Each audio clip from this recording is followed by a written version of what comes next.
Hello beautiful soul! Welcome back to my channel. This is Mei Chang Ami from Japan. Kabayan Capricorn, this reading is for you. Second half ng November 2025. Maraming salamat muna sa mga subscriber, new subscriber, cross-watcher, at sa mga bagong pasok dyan. Welcome na welcome kayo sa bahay ni Ate Aimee.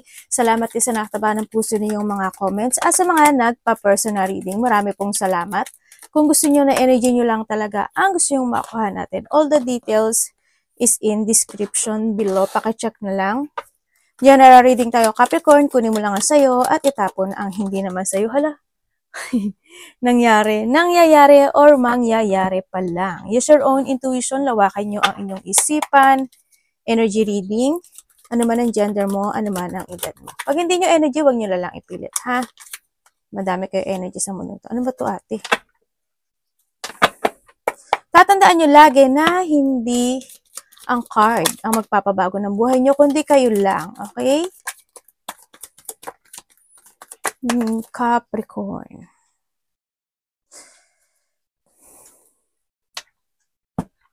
Medyo parang may mga, meron kayong mga iniisip, no?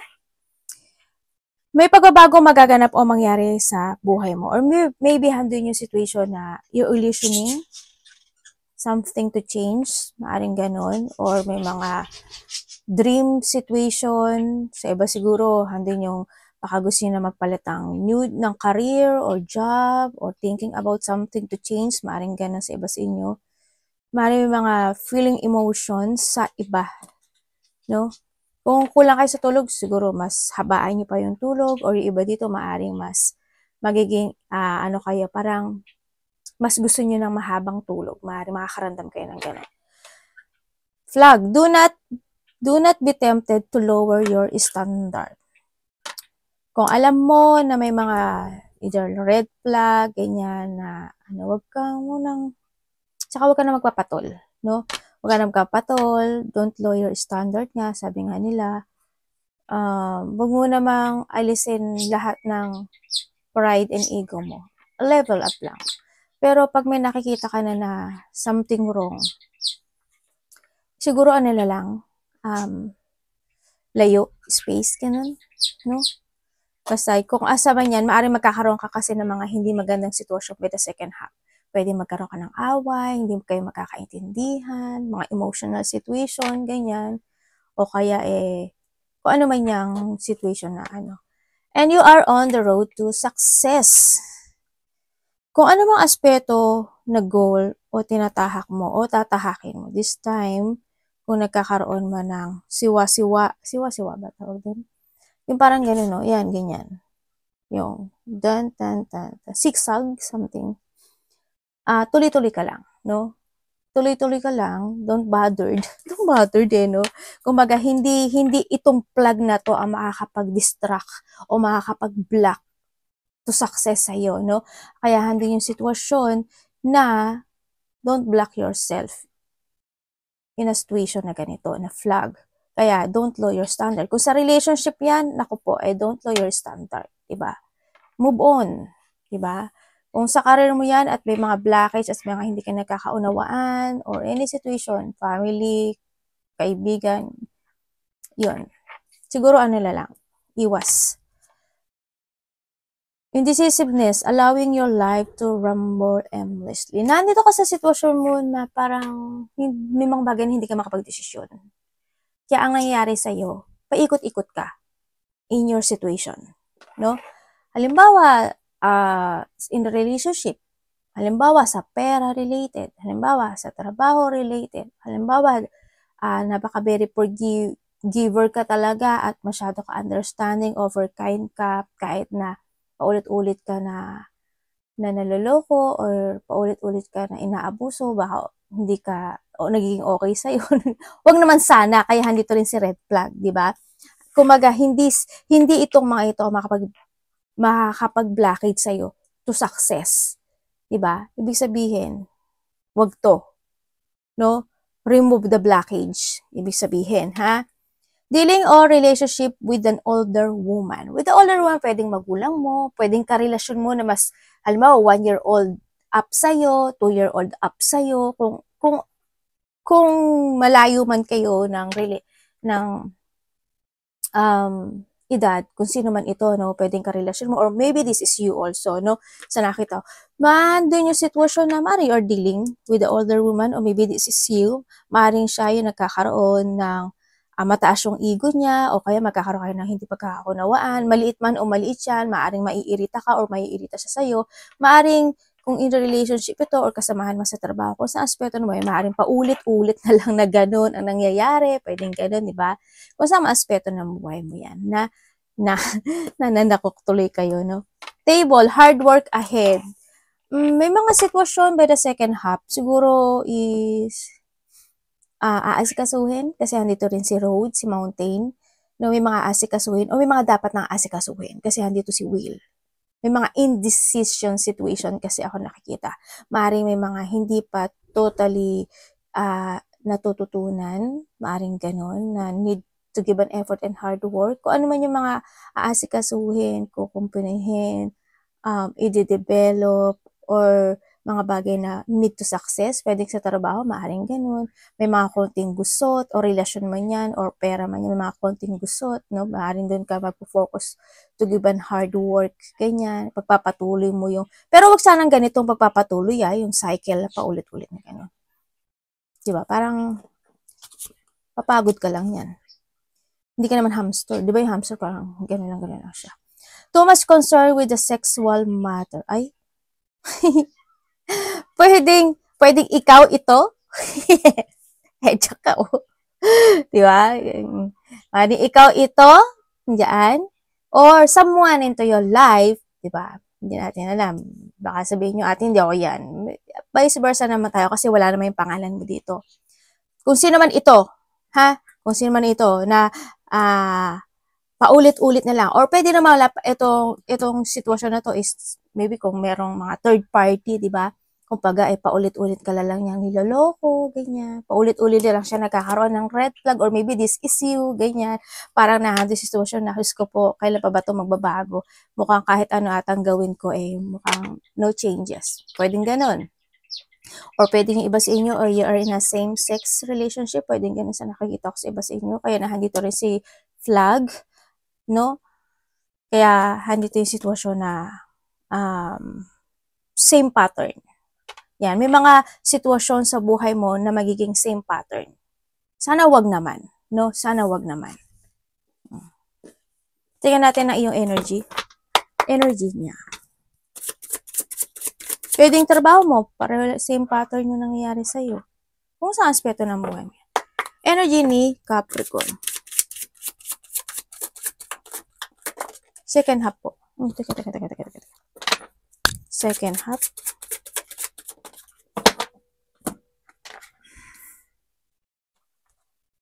Okay. Ayun, no? Parang lumabas ka dyan. May mapasok daw sa yung pera. Or something valuable. Valuable things. Maring makaka-receive ka ng valuable things or pera. Yan. Baka may bonus na kayo. Ganyan. Baka iba sa inyo may pagtaas ng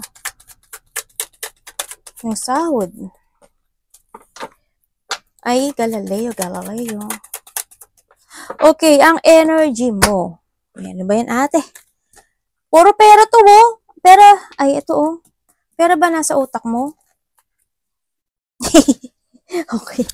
Okay, energy mo. Andito ka sa sitwasyon mo na, alam mo yung you feel disappointed. Pwedeng sa trabaho mo, sa pera mo, sa business mo. Yan, makakaramdam ka rin gano'n. Parang doon yung situation na, halimbawa, nandito kasi si Will din, in-expect mo na, akala ko may bonus kami, akala ko ganyan. Hindi pala, yung mga ganun. Yan na nakita ko sa iyo. Yung energy mo is, nandun ka sa sitwasyon na imbalance, magkakaroon ka ng mga, is chaos kasi ito, problem, or there's a chaos situation na magaganap sa iyo. May isang sitwasyon sa buhay mo na you feel not stable, lalo na pagdating sa pera, sa trabaho, ganyan. Yun na nakikita ko sa iba. Magkakaroon ka ng mga problem. Yun na nakikita ko dito. Baka sa iba sa inyo trabaho or business or kaperahan to. Magkakaroon ka ng disappointment. Magkakaroon ka daw ng disappointment and nahadon ka sa point na parang parang meron kang,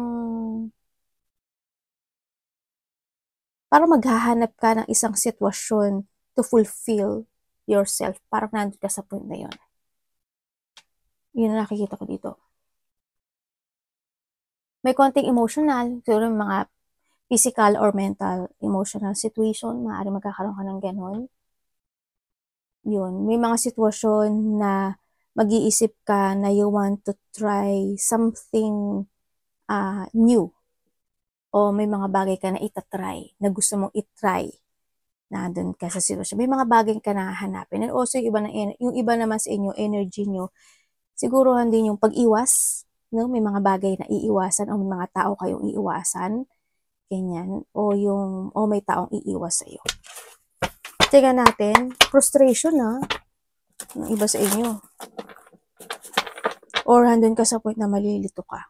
Kasi this is an out of balance situation. Anong parating sa kanya? Kay Capricorn. Second half po. Okay. Ba't malungkot ka?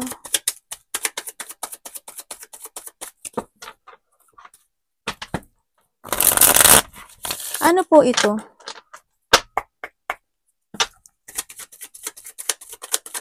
Parating po sa kanya.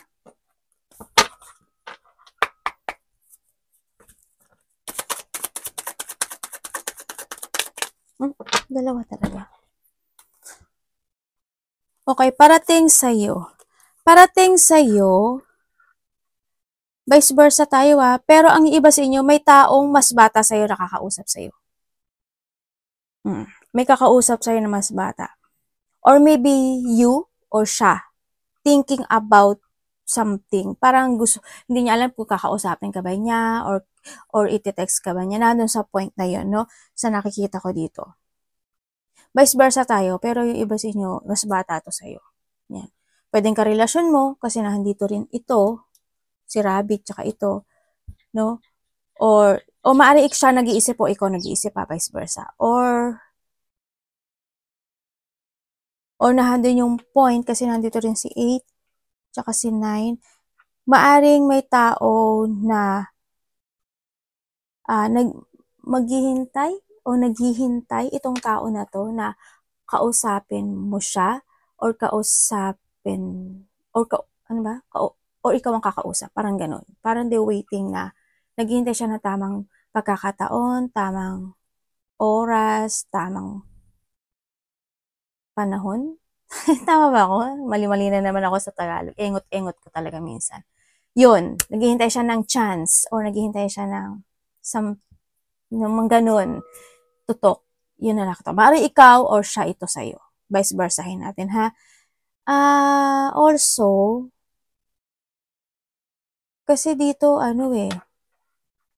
may tao na parang may gusto siyang malaman sa'yo or yung parang sasabihin niya na, ano ba talaga? Ano ba ganito? Ano bang ganyan? Ano ba ganyan? Parang may gusto siyang malaman. Itong tao na to, parang may gusto siyang malaman na isang katotohanan sa sarili, sa'yo.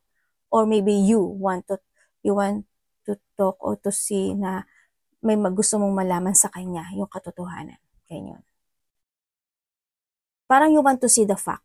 Parang ganun. Ako nakikita. Yun na nakikita ko dito, Ano ba talaga yung totoo? Ano ba sa tingin mo? Anong ganyan, ganun, ganyan. May ganun. Ako nakikita. And then also, is, yung iba sa inyo, di sa mother figure, Ibig sabihin, may mother figure, ako na nakikita. Then, na, magkakaroon ka ng connection. Pwedeng, siya, karelasyon mo. Pwedeng ate, magulang. Sa iba kasi dito, there's an advice or support. Yun ang nakikita ko. Maaring may gustong humingi ng advice sa'yo or humingi ng suporta, pero hindi niya alam paano niya i-open up sa'yo yun. Pwedeng ganun. Or maybe this is you. Ganun. Vice versa tayo. Yun ang nakita ko. Sa iba naman sa'yo, may mga bagay ka doon na gustong desisyonan sa buhay or handle yung situation na you want to analyze something or you want to progress something.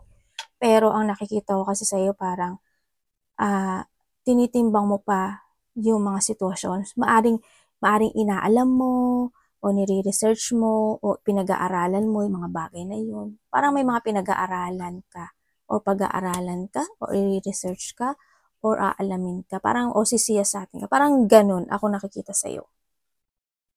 Sa iba sa inyo ha. May paghihintay ano? Siguro iba sa inyo may hinihintay ka. Parang you're waiting for something, result, reward, or talk or katotohanan. Parang naghihintay. Nagkakaroon ng mga stress, depression, anxiety, or iba siguro sa inyo, nagigising kayo in the middle or pagising-gising sa gabi. Pwede rin na may insomnia iba or palaging may migraine, di ba? Anong dapat niya iwasan?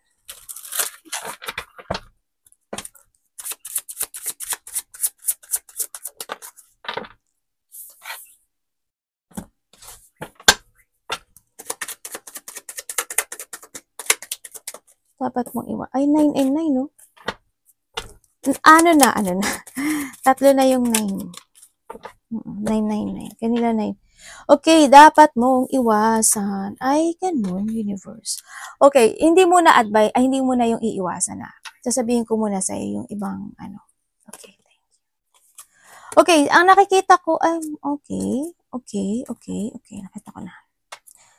Oh, may happiness pala na darating sa iyo. Makakaramdam ka daw ng happiness. Sabi dito, merong isang sitwasyon na ikabibigla mo or ikakasyak mo or yung bagay na hindi mo inaasahan.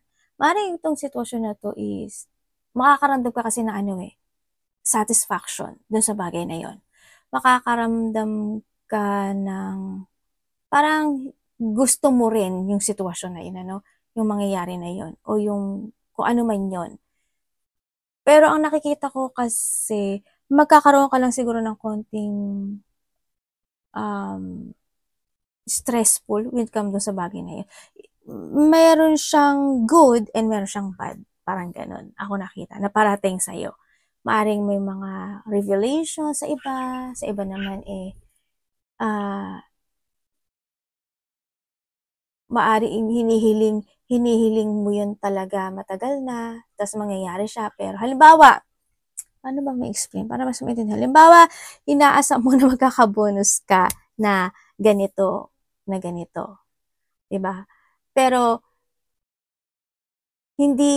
meron naman darating. Pero expect mo kasi is yung pera. Halimbawa lang pero ang dumating is gift card o kaya regalo, ganyan. 'Di ba? Medyo masaya pero parang kulang. Parang tama ba ako? Yung gano'n, basta gano'n. Pero okay lang din sa iyo. Pero may konti lang na parang na pressure or na stress ka, parang gano'n. Ay, kala ko ganyan. Ganun. O kaya halimbawa may dumating na isang sitwasyon, may na-receive kang gift or may na-receive kang something o na may nagbayad ng utang man niya, halimbawa gano'n.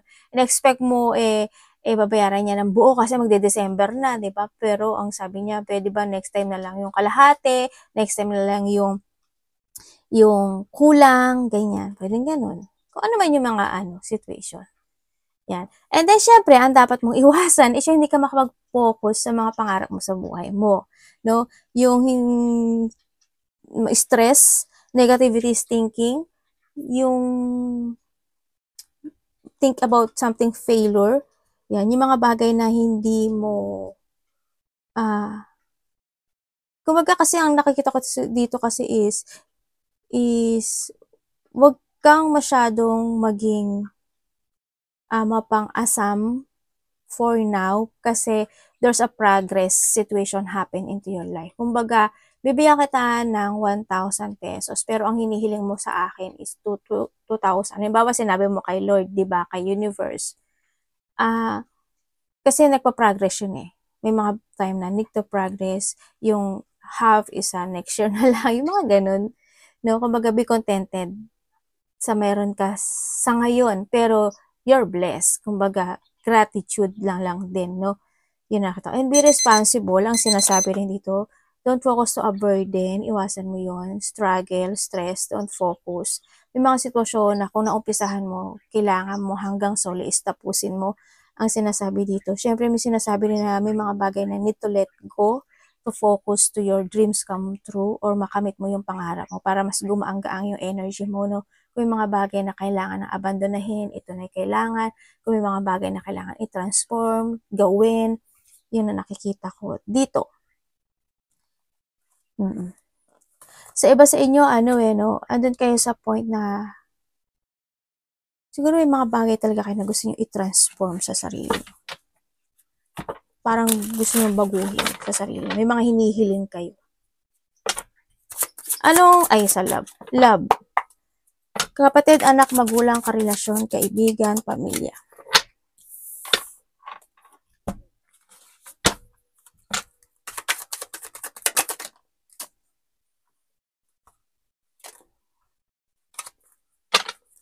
When it comes sa love,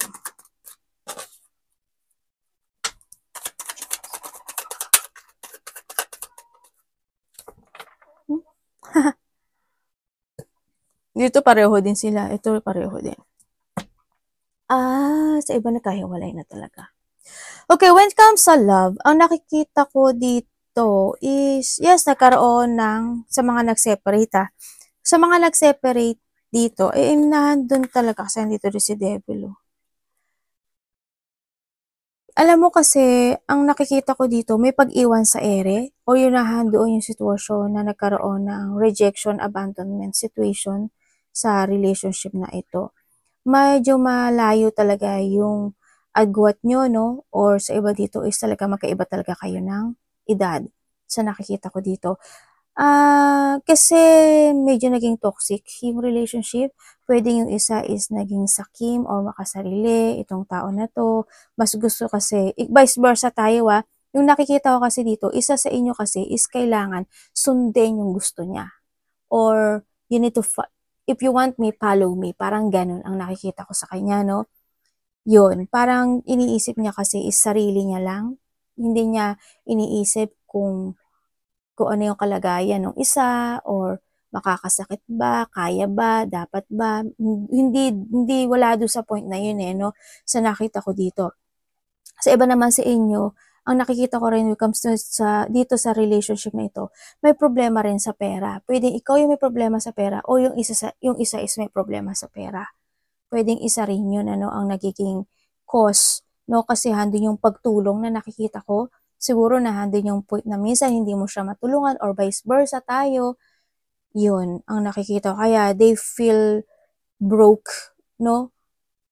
Ate, mahal niya ba ako, ha? Teka lang, hindi kaya niya mahal dito sa nakikita ko kasi the more na nasusundin mo siya or tutulungan mo siya or bibigyan mo siya sa wish niya, nandiyan siya sa'yo. Huwag niyong ipilit kung hindi niyo energy kasi yung nakikita ko lang naman dito ang sinasabi ko. Yun na nakikita ko dito. Yun. Nagkakaroon kasi ng disappointment in this relationship.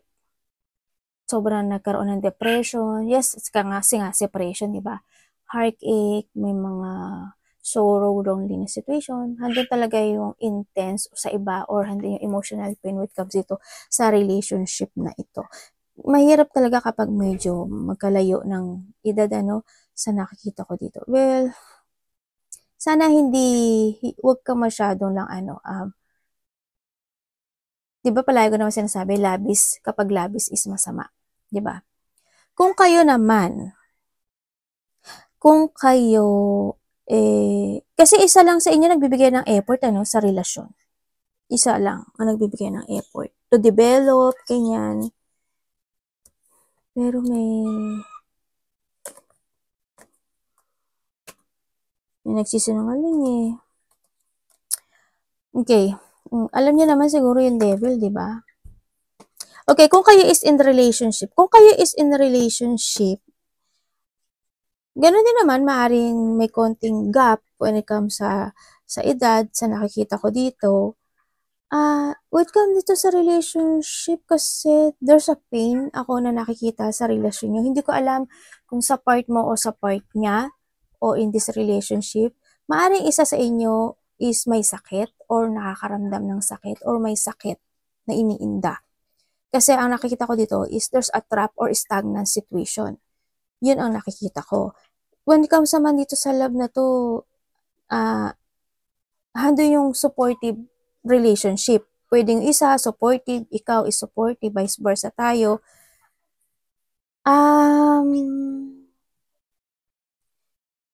Siguro magkakaroon kayo ng hindi pagkakaintindihan.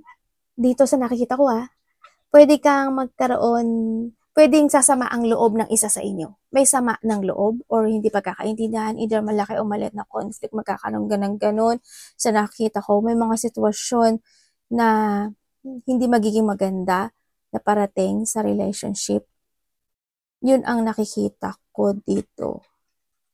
May painful, kumbaga, may emotional or there's a painful situation ako nakikita in this relationship. Sa iba naman sa inyo, kasi may mayroon dissatisfaction. Pero matagal na rin yung iba dito, no? Matagal na rin. Pero ang nakita ko, magkakaayos kayo. Kung halimbawa, sa part naman niya, kaya ganito yung energy na nakikita ko, baka sa part niya, meron siya problema sa trabaho niya, di ba? O kaya sa health issue niya, or kaya sa part mo, meron kang problema sa trabaho mo, o kaya sa pera, o kaya sa, ano ba to? Sa health issue. Vice versahin natin, kasi wala na may pangalan mo dito. Yun ang nakikita ko. Baka magkaroon lang kayo ng konting mga disappointment, dissatisfaction, conflict, hindi pagkakaintindihan, unhappy feelings in this relationship, ganyan. Baka may mga sakit-sakit nga, yan, ang nakikita ko dito sa inyo. Pero magkakaroon daw kayo ng, kasi nandito pa rin siya. Magkakaroon pa rin ng pagkakasundo kahit papaano sa nakikita ko dito, no? There's a new beginning happen pa rin naman. Kasi isa naman sa inyo is patient dito. Sana nga lang, wag kayong humantong sa hiwalayan. Kung may third party naman talaga, handun yung sitwasyon na attractive. Madali kasing maakit yung isa. Yan na, sinabi ko na. Madaling maakit yung isa. Siguro crush, ganyan. Tapos mauuwi sa mga ganyan. Money ni Capricorn.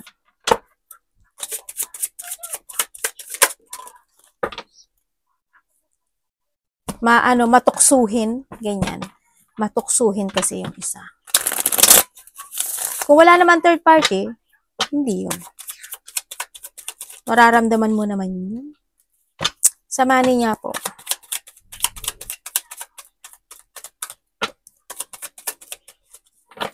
Mahaba na ba ang listahan ng mga utang? Nagbayad na ba? Mukhang hindi ka ata mababayaran no? Sa nakikita ko sa dito. Okay, when it comes to money, nagiging matagal yung progress pagdating sa pera. I don't know why. Siguro kung mga kontrata kayo, siguro yung contract nyo is pag-uwi nyo ng Pilipinas, saka nyo makukuha. Baka gano'n kaya nakikita kong matagal. Sa iba sa inyo is medyo matagal yung pasok ng pera. Nagiging matagal ang lahat. Kung may mga pagkakautang ay talagang matagal talaga ang nakikita ko dito kasi maaring nag-iipon pa para bayaran ka.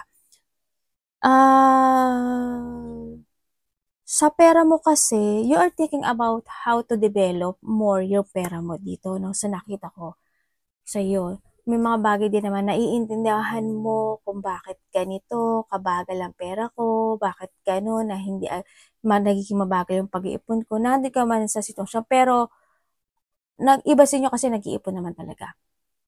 No? And maaring iba sa inyo medyo nag-iipit-ipit na rin kayo kahit papaano. Ganon, maaring naglilihim na rin kayo, nag-iipon-ipon ng sikreto, kaya nakikita ko rin na medyo you're thinking about something saving money sa nakikita ko sa iyo dito. Nandun yung pag-iisip mo kasi pagdating sa pera. It's good naman, no? It's time to save naman talaga. Nagkakaroon na rin o magkakaroon ka ng pagsasaayos when it comes to a money this time kasi may mga development na magaganap o mangyayari sa iyo. May reward na parating sa iyo pagdating. Basta there's a reward ako na nakikita sa'yo. Hindi siya ganun kalaki pero meron akong nakikita sa'yo na maaring manggagaling ito in a past person. Pwedeng yung pinautang mo o kaya sa karelasyon mo, baka nang hiram or someone. Basta in the past person. Galing siya sa in the past person na nakakonect sa'yo about money. Kaya may nakita akong reward na darating sa'yo. Either reward or something valuable things, ganyan.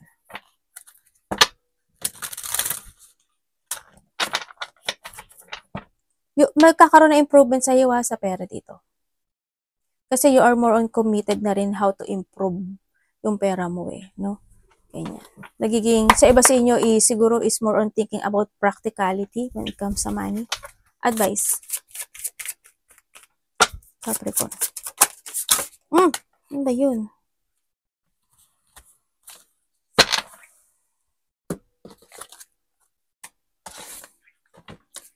Tama naman. Okay. Okay, when it comes, ay devil again. Okay, when it comes sa advice. When it comes sa advice, sabi nung advice, you need to be aware when it comes sa mga iniisip mo or sa mga didesisyonan mo this time. Hindi daw masama na magsalita ka rin o magsabi ka rin ng no. Hindi rin naman din masama ang maging sakim paminsan-minsan. Kung alam mo sa sarili mo na yun yung ikipagpapabago ng buhay mo. Yun ang sinasabi dito And then also, you need to trust your intuition. Be idealism. It is a time na pagkakaroon ng renewal when it comes so paniniwala sa taas o mga paniniwala with your own, no? And have faith. There's a hope. Kailangan alam mo yung mga bagay or you know what the clarity, yung mga bagay na pwede mo na i-change yung decision mo, i-let go, magkaroon ka ng self-evaluation. May mga sitwasyon na this is the time to awake. Yun ang sinasabi rin dito, no? Always think possibility kasi doon sa possibilities na magaganap into your life if you decide to pursue yun, ang sinasabi dito. And may mga bagay din na kailangan mo nang harapin, no? Harapin yung mga dapat harapin, desisyonan yung mga dapat desisyonan. Use your mind and intellect. If you want to crossroad, pursue something into your life para sa pagbabago ng buhay mo, gawin mo raw ang sinasabi dito. And also, renewal. No? This is time na magkaroon ka ng renewal. Sa pag-choose o pag-pursue ng isang bagay o isang sitwasyon mo sa buhay mo, ang sabi dito is, nadidistract ako kay devil. Ang sabi dito may mga exciting opportunity in the future na mas darating pa sa'yo. Yun nga lang, may mga point kasi na kailangan mong baguhin, i-let go, change. Ay, ganun din yun. Nagtagalog English lang ako. Umiwas ka daw sa mga, if you have a bad habit, may mga bagay kasi na kailangan mong baguhin, Kung mga iniinom, kinakain man yan, kung may bad habit ka man, o wala, umiwas ka na doon, alisin mo yun, no?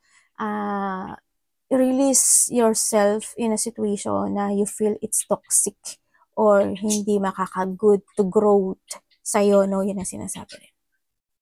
Freedom is needed. Ilaya mo yung sarili mo. Tsaka, release your limiting belief. Ang sinasabi rin. Kung may mga time na pagod ka na, mag-recharge ka, mag-relax ka, need mo rin kasi ng mental peace, no? Baka iba sa inyo is more on resting ang nakikita ko sa iba sa inyo or kinakailangan na talaga, no? To heal. Kasi may mga sitwasyon na need to heal. Siguro yung iba sa inyo, kung may mga sakit kayo, ito na yung time na maging aware ka na this time sa katawan mo, kung kinakailangan. Kasi baka may mga sipon, ubo, sakit ang lalamunan, pagod, ganyan. Kinakailangan na siguro. No? Kaya nakikita ko yung stagnant situation mo rin. Arigatou namaste, God bless. Kasi tatandaan mo palagi na dito si Willa, ibig sabihin ko, nagkasakit ka noon, pwedeng maulit yun muli ngayon. Kaya magiinom na kayo ng mga kinakailangang inumin, vitamin C, kung ano man yan, mga honey-honey, to defend your health issue. Arigatou namaste, God bless.